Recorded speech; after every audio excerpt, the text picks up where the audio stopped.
Welcome to Childcare Rockstar Radio. I am your host, Kris Murray. Childcare leaders around the globe are breaking through challenges, leading the way in innovation, testing new best practices, and impacting children and families in a much more powerful and positive way than ever before. Each week, join me for interviews with early childhood leaders and experts that will leave you inspired to become the next childcare rockstar. Now, let's go. This is episode 114 of Childcare Rockstar Radio, featuring Jerzell Pierre-Louis. Well, congratulations for taking the time, your valuable time, to be on this episode of Childcare Rockstar Radio. You've landed in a great spot today because here's what you're going to discover. At the end of this podcast, you're going to know how to develop yourself into a stronger owner and a more effective leader.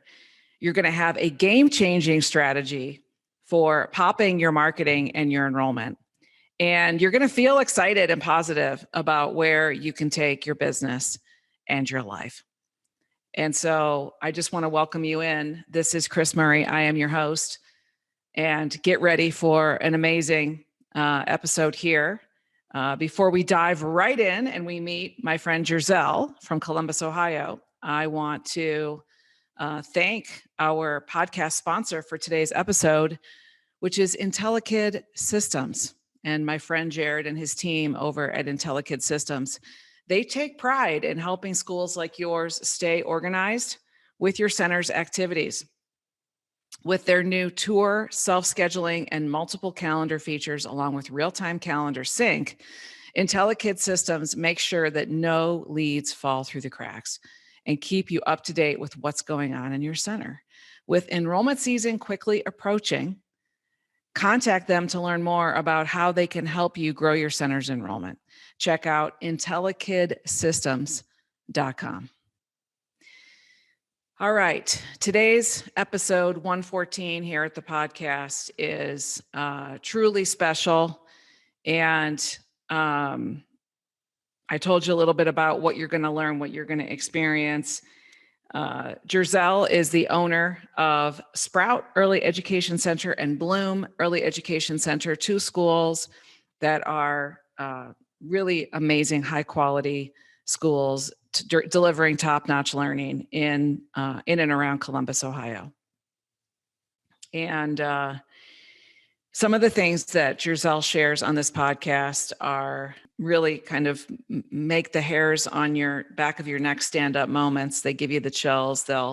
You'll feel this vibe when you're on this podcast with us. She says things like, "It's important for me to leave people better off than before I met them, and for my schools and my business to stand for that."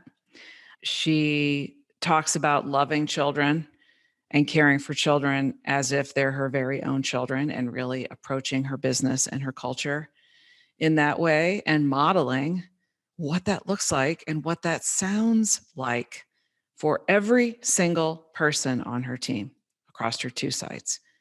And when you're the owner of a school with two or more locations, you have to really dive into then developing your leadership team to be able to model that as well, so that you're not pulled super thin, and especially if you want to grow to 5, 10, 15 locations. So we talk about scaling and what it takes in your mindset to do all of that and to get from here to here in your business. So get ready for an amazing ride. I am here, obviously, at the home office in Carbondale, my podcast studio, and just enjoying life here in November. It was my birthday recently, a few days ago. And so I'm just reflecting on an amazing birthday weekend, what my year brought to me in this life, and what my year coming up is bringing. But I'm also really trying to lean into being present.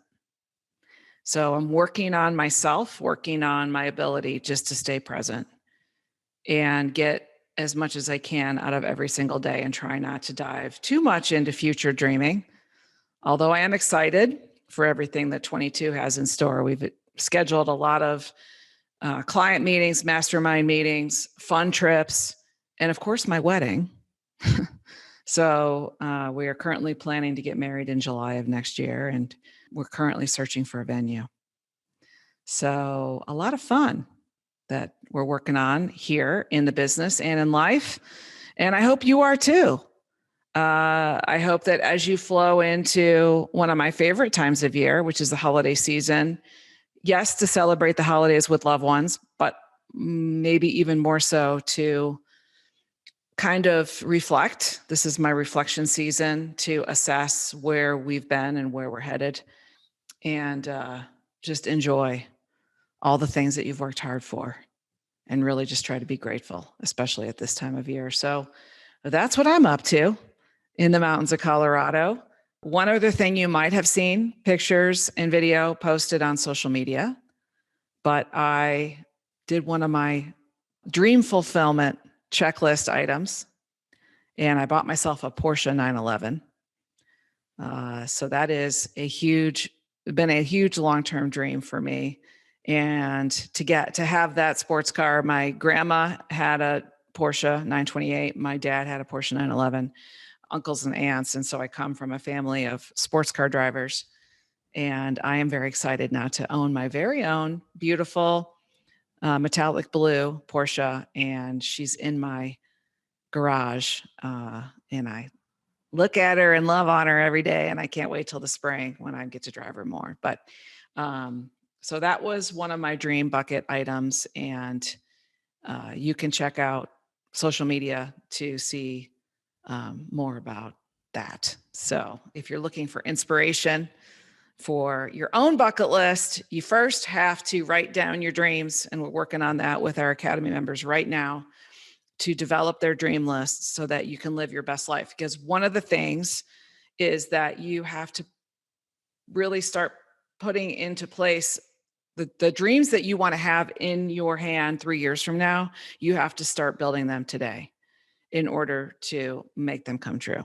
And so that is, since I've been dreaming about the 911 for like 20 years, it's past due, but I also didn't want to make a foolhardy decision. And, I wanted to be smart about it. And when I was ready and all of those things. So take that for what you will. And I guess the biggest writer downer might be just that you have to start writing down your dreams and really putting them in front of you if you want your life to be different. And then doing little things every day and implementing and executing differently if you really want your life to be better and different. So we're going to dive in and hear from and meet Ms. Jerzell, and she'll talk also about how she's crafted a more fulfilling, meaningful, and wealthy life for herself and her family right here.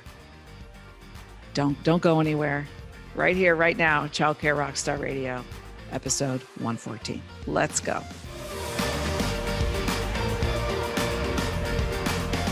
Welcome to the podcast. I am so excited to introduce you to Jerzell Pierre-Louis. She is the owner of Bloom Early Education Center and Sprout Early Education Center out of Columbus, Ohio. Jerzell, how are you? I'm doing well, Kris. Thank you for having me. I'm thrilled that you're here.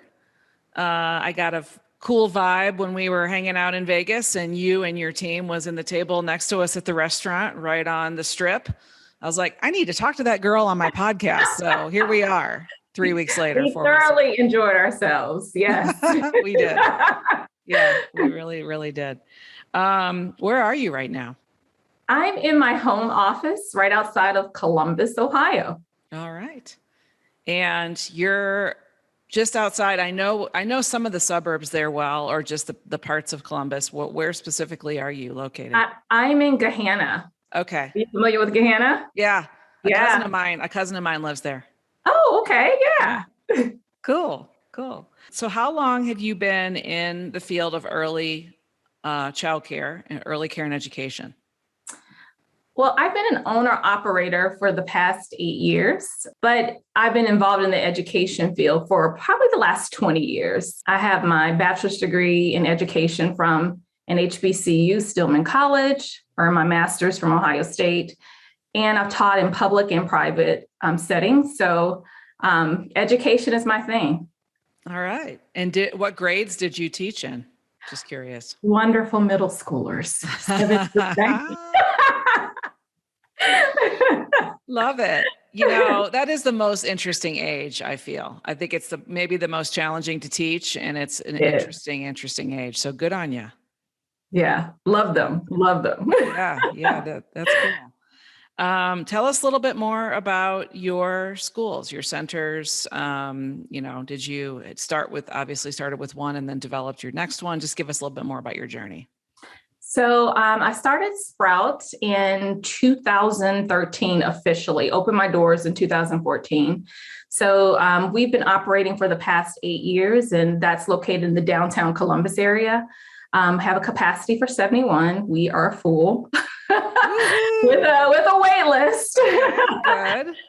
With Bloom, we have a capacity for 81 kiddos. We just opened up in July, located in the Wyland Park, close to OSU area. So there's a lot of potential there for the center. But unfortunately, we're plagued with the hiring crisis. So we have a healthy wait list, but we just need teachers. So, right. Yeah. All right. We'll dig in more about your schools in a moment. But before we do, tell us a little bit about your home life, what you got going on at home, and what are some interests and things that you like to do in your personal life? So my husband, Lloyd, and I are empty nesters. We have 3 kiddos, all in college. Actually, Solomon is in Colorado. He's at the Air Force Academy. Okay. And Leah, our middle child's at Ohio State. And our youngest, Olivia, just went off in August to WashU in St. Louis. So we're trying to figure this thing out. We're trying to figure it out, just a new way of being and less responsibility, parenting responsibility. Yeah, I think it's game changing. I'm in the process of trying to prepare. I've got a year and a half till I'm where you are. And my fiance and I are right in the same place about, because there's oftentimes when we won't have any kids at home now because they're off doing their things and they're all driving and everything. So then it's more dinners that are quiet and just the 2 of us. And I'm liking it. So, but yeah, it's a huge sea change in your life. It is. I'm enjoying it. Yeah. I think I've been a parent forever. That's how I feel. So right. Now it's time for reality. A little bit of Jerzell time. It is. We're enjoying it. That's good. What is a fun fact about you that you can share that might be something not a lot of people know about you? Ooh, that's a good one. Well, I grew up in Mississippi. Spent a lot of time outside with my cousins, and I'm a pretty good hunter and fisher. Oh, wow. Yes. Cool. So you drop me off in the middle of the woods, I could survive. Yes, that's a good skill. It is. I like that. Awesome. Well, let's talk a little bit about your business. Tell us more about the features and benefits, the unique selling points of what you offer that you feel really set your programs apart from competition. Aside from providing exceptional childcare, we do the fresh fruit and fresh vegetables, organic when we can. We provide, diapers and wipes for our families. But I think the most important piece that we provide is community. A lot of our parents are first-time parents, and I host a monthly parent education series, a quarterly parent education series. And so I bring in different professionals. We talk about discipline. We talk about, pediatric sleep. Over COVID, we had a couple of sessions on mental health where it involved the children and mental health for parents. Open the conversation up. Our last talk was regarding wills and trust and how to prepare for how to prepare for life with young children. So I would say just the community aspect Mm-hmm. of what we provide, making sure that it's the whole family and not just the children. I love that. That is just top notch, Jerzell. I love bringing the parents in to engage with not only you and experts and get additional education on best parenting practices so that things can be more smooth at home, which makes your job easier and the job for your teachers easier. But that community aspect, I feel like that is really an important piece, especially coming out of the pandemic that people are really craving. So I think it's amazing that you're doing that. How long have you been doing that, those parent nights? I would say for the last 3 years. Okay. I think I might have picked something up on one of our calls, and I said, let me put my own spin on it, and I rode with it. That's awesome. So healthy menu and diapers and wipes, and then these parent things. Anything else that really sets you apart that you are really proud of? I think that our parents are looking for diversity and community. We have a lot of racial, ethnic, cultural inclusion, if you will. And even from a socioeconomic standpoint, it's just a big melting pot. And so our environment is very rich. And I think that is attractive to our parents. Yes. I love that too. That's great. And I was checking out your website before we hopped on the podcast, and I'm very, I'm a huge fan of your website, having obviously designed and done by Grow Your Center, and I helped write the copy. So that is just putting your best face forward. So well done with that. It's a beautiful site. What is your address again? Sprout the number 4 kids, KIDS.com. So if people want to check it out for a cool model of a beautiful site. And I have to say that website has been a game changer. Total game changer. We were getting pretty good leads prior to the website, but once the website went live, Kris, I can't tell you, I have so many tours, I have nowhere to put the kids. And it's all because of the Google Analytics and the Facebook post and the website itself. So we've been very fortunate.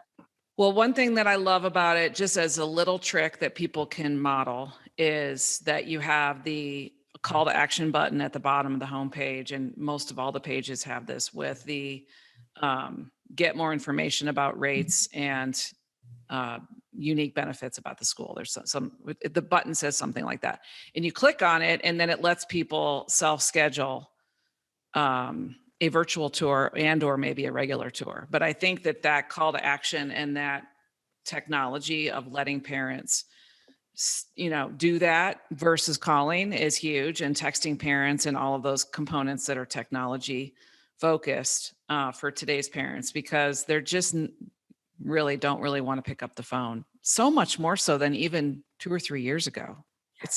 That's crazy. What we found. We would, follow up and no one would answer because they don't answer calls that they are not familiar with. Right. So the self-scheduling has been a great benefit to us, to the point where people will call us and say, "Hey, I don't see any more appointments. Can you get me in?" So right. It's been a game changer. Yeah. So when you meet people where they are with their, desired use of technology, and it doesn't have to be that hard to set it up, or you can have a team like Grow Your Center set it up. That's a huge game changer. So thanks for saying that and sharing that. Let's flip it over to challenges. So talk a little bit about a big business challenge that you faced and how you had to overcome it. I'm going to say my biggest challenge was the pandemic, or has been the pandemic. Prior to the pandemic, my focus was on payroll and scheduling and turnover.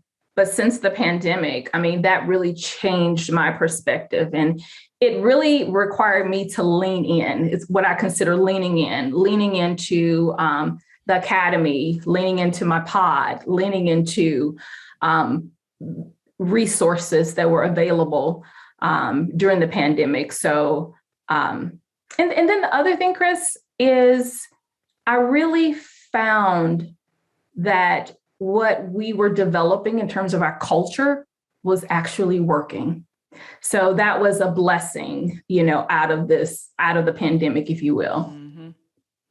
So talk a little bit more about that because that's a big focus and topic of right now, what we talk about, I mean, really every month, but especially people have been working since this summer on trying to fix their hiring situation and meet candidates, the lack of job candidates for what our traditional model of recruitment looks like, and completely having to flip our hiring methods and the way we even talk about job opportunities and being able to work part-time and being able to work more flex and all of these things that have come out of the pandemic with regard to our workforce and the change in our workforce, which has almost been like overnight over the last 6 months. So it's just been a huge, huge sea change in that.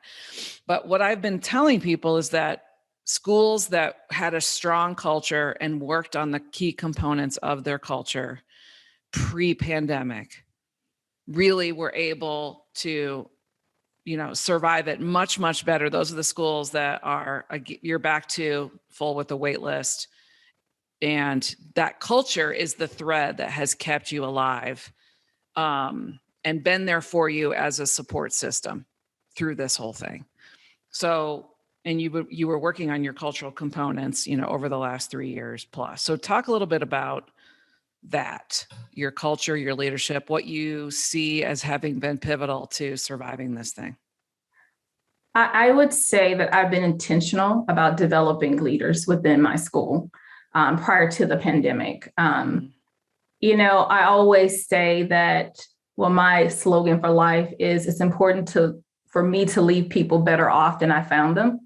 So whether they stay with me or they move beyond and pursue other careers, I look at what I could do to support them personally and professionally. My staff knows that I care. And I also have high expectations of service delivery. So that is a part of our culture, just making sure that everyone is grounded and we're all moving in the same direction. But I make sure that I include their personal goals as well and support them in executing that. We had all of our teachers to return from COVID. During COVID, they hosted virtual story times. They hosted lessons for the children. Again, this was just a part of our culture, sticking together, building together. We had book clubs during COVID. I sent them gift packages during COVID. We had cocktail hours on Zoom during COVID. All of that just to keep us grounded and so that no one felt isolated and alone. Mm-hmm. I love that. I'm very much focusing on the emotion and the thing that our people, our teams, and our clients want most, which is the thing we typically give to the young children in our business, but not the adults, which is simply love. Yes. And so what I'm hearing from you is that your team knows that you love them. They do. At the end. And I do. Yeah. Yeah. And that's the mark of, I feel, cultures that have stayed together during this pandemic it's based in love and respect, and it's based on listening and understanding and helping develop them, but loving on them and loving them more than anything. So that clearly comes through with what you're saying from you, which is amazing.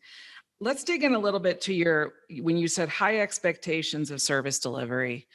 How do you set those expectations up front with employees? What does that look like?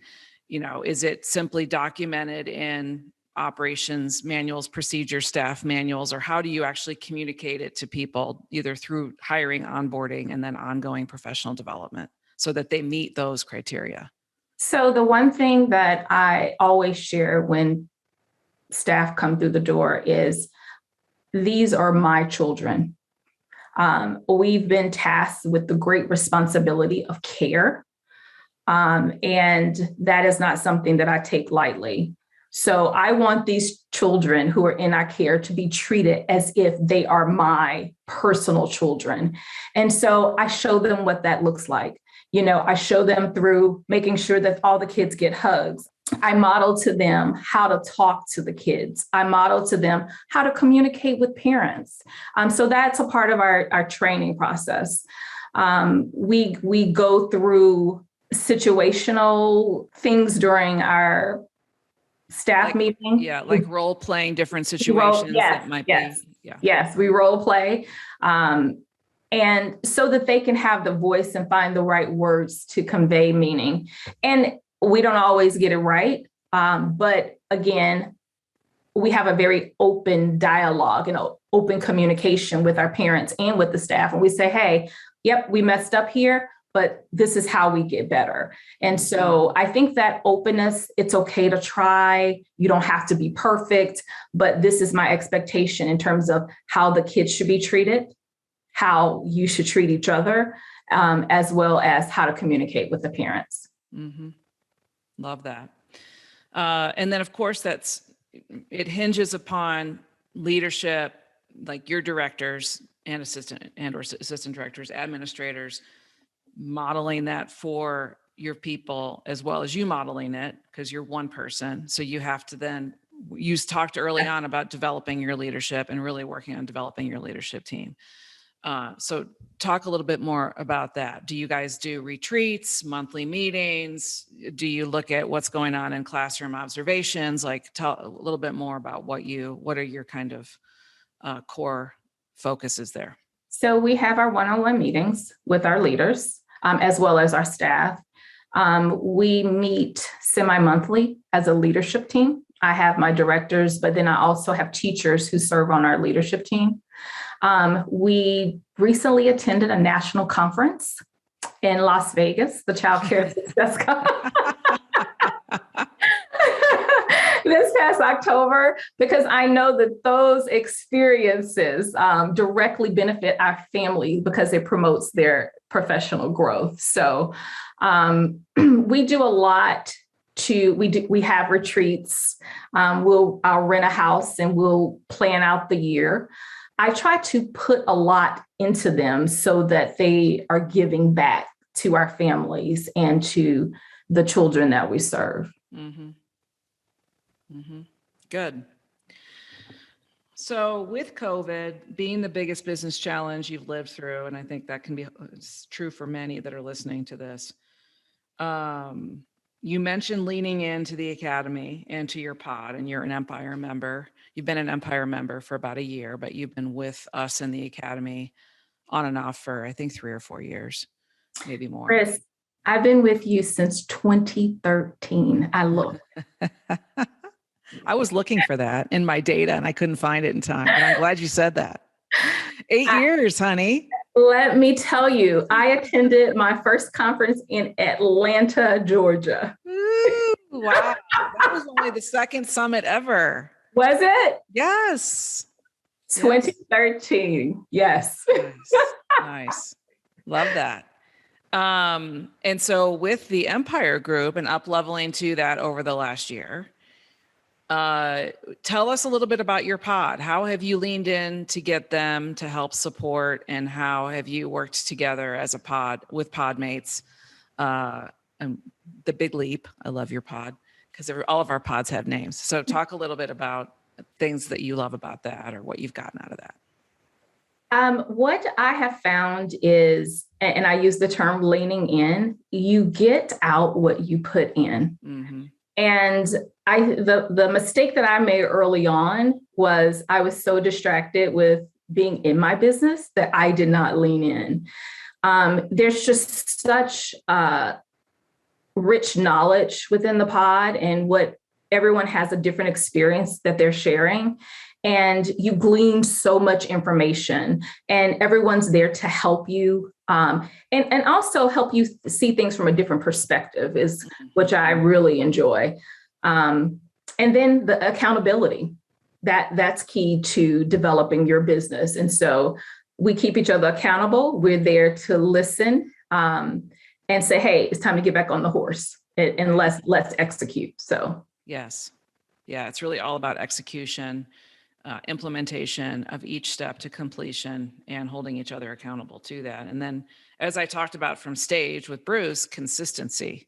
Because I do find that even empire level members get distracted, as you mentioned, and then they fall off forgetting to look at the key performance indicators of their business. And so their revenue will drop or enrollment will drop because they lose focus, or people aren't doing the CRM, or, stuff gets broken in the business, and then profit will suffer. And so then you find yourself in a little, moment. And that can happen a lot to, any business owner, but I find it a lot with our members. Just so I'm like really looking at the dips and going, what happened here? And how can we elevate it back up to, because if we know you can make, if you stay full and you stay focused on everything, you can make, 100 grand a month, and then you're going to be making a 20% profit margin, or 25 and so just keeping your eye on that, it's absolutely possible. But I think, a lot of it's mindset, Jerzell, so we can speak to that. Sometimes people feel guilty. They, get stuck in the classroom. They feel like they don't deserve it for whatever reason. There's lots of reasons why people lose focus on, the key components of the business. But talk a little bit about mindset. Has your mindset shifted since those earlier days, and what has made you a stronger leader? My mindset has definitely shifted. I started to really invest in me. That was key. And I had some of those feelings. Do I deserve this? I'm only successful if I'm in the classroom and I'm actually doing the work. Right. And I had to transition from that. That just took some maturity in my business. And so once I made that switch and started investing in me and my mindset, my business grew. Another thing that I came away with is I can't do everything. So it's either I train someone to do it or I hire someone to do it. And so I've done that successfully. We're in the midst of this hiring challenge. I don't have enough time and enough staffing to focus on that. So now I'm hiring someone to do it. Yeah. Bruce is going to handle that for me. Yeah. Because I've seen what success looks like in my business, and it's not me doing everything. Mm-hmm. So that's been a valuable lesson for me in terms of mindset. Yeah, I feel that could be the thing, to be honest, having lived it myself too, because I used to do all the things early days in 2012 and 2013.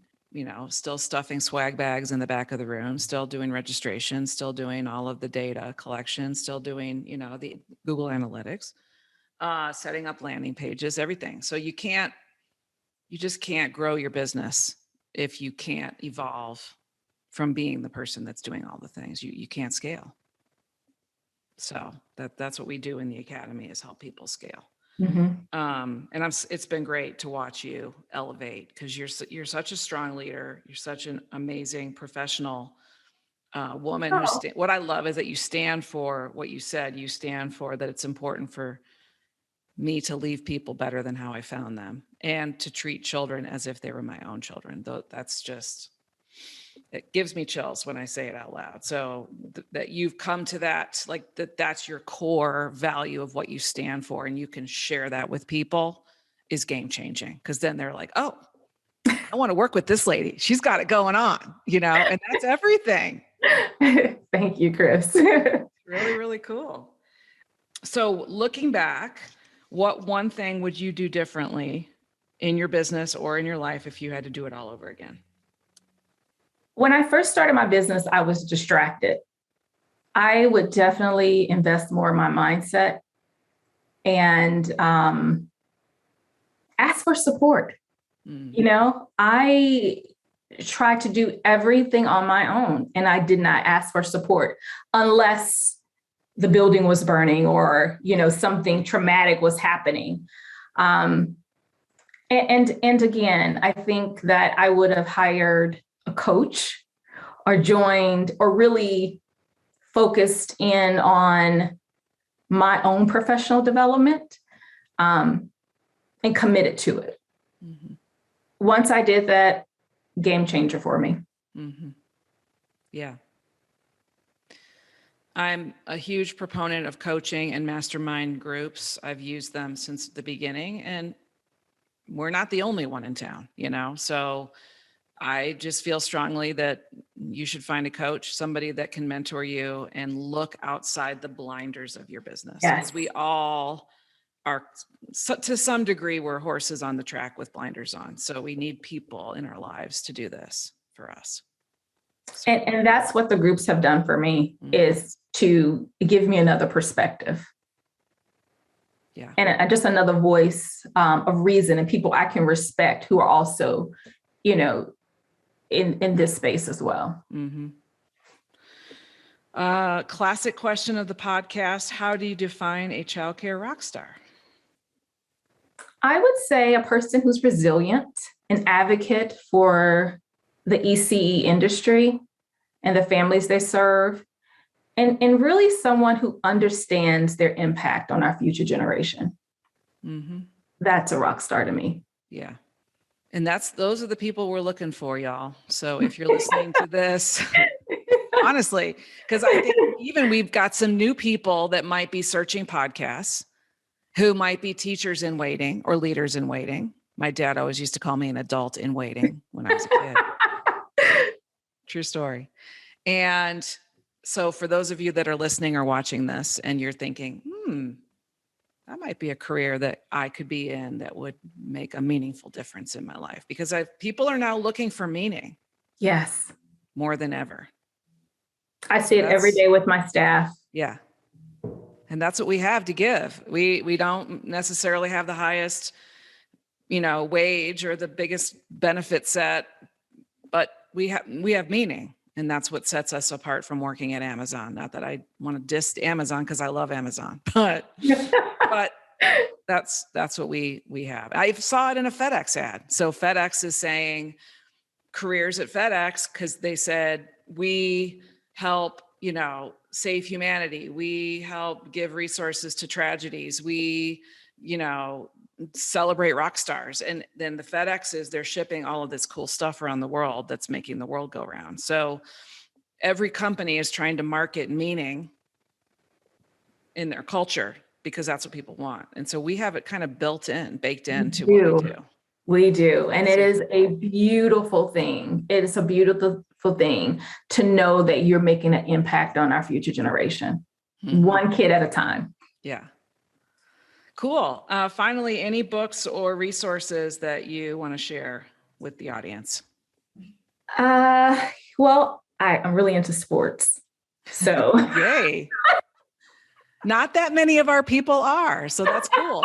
She's into sports. She's hunting. She's fishing. Look at her go. That's good. No. So I listened to this podcast. It's called I Am Athlete. And it's just, I love it because you really get into the mindset of high performing individuals. Mm-hmm. I love the podcast, and it's transferable to any industry. But I just love when they talk about the performance and the things that is necessary for them to compete at a high level. So right.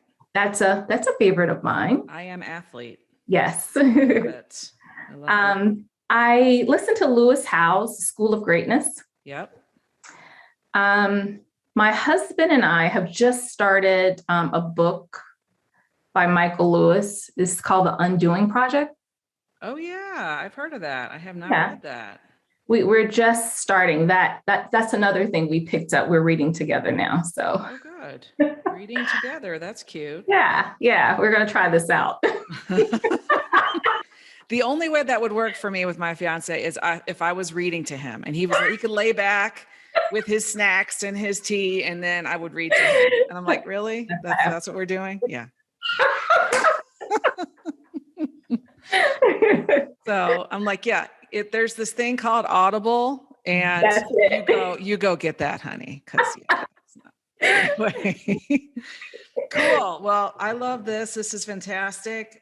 We've shared a ton of nuggets, like that. And it's fantastic. Jerzell Pierre-Louis, you are a rock star, and I'm grateful Kris. to know you. Thank you. I appreciate that. Yeah. Thanks for being here today. Yeah, this has been great. Hey. It's definitely out of my comfort zone. So Most people say that they get nervous before and then by the end, they're like, oh, that was so much fun. yeah, it was. It really was. We gave your website, give it one more time. And then if people want to find you or follow you or anything, I don't know if you want to share either an email or a Facebook or something. So my Facebook for the school is Sprout Early Education Center. Okay. Or you can check out Bloom Early Education, either one of those. Mm-hmm. My website address for Sprout is sprout4kids.com. Website for Bloom is bloomeec.com. Okay. And my personal Facebook is Jerzell Pierre-Louis. All right. Very easy to find. So very unique. Contact me. Cool. Well, thank you so much again. I always love to talk to people from my home state of Ohio. Go Buckeyes. Go Buckeyes and go Browns. Go Browns, honey. They beat the Bengals in the Battle of Ohio last weekend. Let me tell you, that was a good one. It was a doozy. So yeah, it's good stuff. And thanks so much for being here on Childcare Rockstar Radio, episode 114. Thank you for having me. Take care, everybody. God bless, and we will talk to you next time. Bye-bye. Bye.